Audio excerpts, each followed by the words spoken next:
Guys, ഇന്ന് നമുക്ക് ഒരു എസ്തെറ്റിക് ലുക്ക് തോന്നിക്കുന്ന ഒരു ഗിഫ്റ്റ് കാർഡ് ഉണ്ടാക്കിയാലോ. അതിനായിട്ട് ഞാൻ അത്യാവശ്യം കട്ടിയുള്ളൊരു പേപ്പർ എടുത്തിട്ടുണ്ട്. എന്നിട്ട് ഞാൻ അതിൻ്റെ 4 ആംഗിൾസും ഒന്ന് ഇതേപോലെ ഒന്ന് ഷേപ്പായിട്ട് കട്ട് ചെയ്ത് കൊടുക്കുന്നുണ്ട്. പിന്നെ നമ്മുടെ ചാനലിൽ ഒരു ഗിവ് അവേ കളക്ട് ചെയ്തിട്ടുള്ള കാര്യം ചിലപ്പോൾ പുതിയതായിട്ട് നമ്മുടെ ചാനൽ വിസിറ്റ് ചെയ്യുന്ന ആർക്കും അറിയുന്നുണ്ടാവില്ല. അപ്പോൾ നമ്മുടെ ചാനലിൽ 10 പേർക്ക് ഗിവ് അവേ ഗിഫ്റ്റ് കൊടുക്കുന്ന ഒരു ഗിവ് അവേ അലേർട്ട് ചെയ്തിട്ടുണ്ട്. ഇനി ആർക്കെങ്കിലും നമ്മുടെ ഗീവ് അവേയിലൊക്കെ പാർട്ടിസിപ്പേറ്റ് ചെയ്യണമെന്നുണ്ടെങ്കിൽ നമ്മുടെ ചാനൽ ഒന്ന് ജസ്റ്റ് സബ്സ്ക്രൈബ് ചെയ്ത് വെച്ചോളൂ. അതേപോലെ ലോങ് വീഡിയോയ്ക്ക് എത്രത്തോളം കമൻറ്റ് ഇടാൻ പറ്റുമോ അത്രത്തോളം നിങ്ങൾ കമൻറ്റും കൂടി ഇട്ടോളൂ കേട്ടോ. നിങ്ങൾ കമൻറ്റ് ഇടുന്ന സമയത്ത് ലോങ് വീഡിയോയ്ക്ക് വേണം കമൻറ്റ് ഇടാനായിട്ട്. കാരണം ടോപ്പ് കമൻറ്ററെ നമ്മൾ സെലക്ട് ചെയ്യുന്നത് ലോങ് വീഡിയോയിൽ നിന്നായിരിക്കും, ഷോർട്സിൽ നിന്നല്ല കേട്ടോ.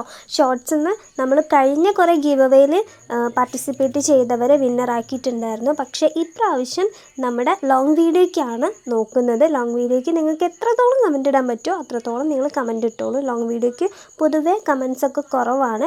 അപ്പം ഞാൻ വിചാരിച്ചു ലോങ് വീഡിയോയ്ക്ക് നോക്കാമെന്നുള്ളത്. ഗൈസ്, നമുക്ക് ക്രാഫ്റ്റിൻ്റെ ഐറ്റംസ് ഒക്കെ തന്നെയാണ് ഗിഫ്റ്റായിട്ട് ഞാൻ തരാനായിട്ട് ഉദ്ദേശിക്കുന്നത്. 1-2 പേർക്കല്ല, 10 പേർക്കാണ്. അപ്പോൾ ആരും തന്നെ മിസ്സാക്കേണ്ട ആവശ്യമില്ല. കിട്ടിയാൽ ഒരു ഗിഫ്റ്റ് അല്ലേ, പോയിട്ടുണ്ടെങ്കിൽ പ്രത്യേകിച്ച് നഷ്ടവും കാര്യങ്ങളൊന്നും ഇല്ലല്ലോ. അപ്പോൾ നമ്മുടെ എസ്തെറ്റിക് ലുക്കായിട്ടുള്ള ഈ ഒരു ഗിഫ്റ്റ് കാർഡ് നിങ്ങൾക്ക് ഇഷ്ടമായോ ഇല്ലേ എന്നുള്ളതൊക്കെ ഒന്ന് കമൻറ്റ് സെക്ഷനിലൂടെ പറയണേ.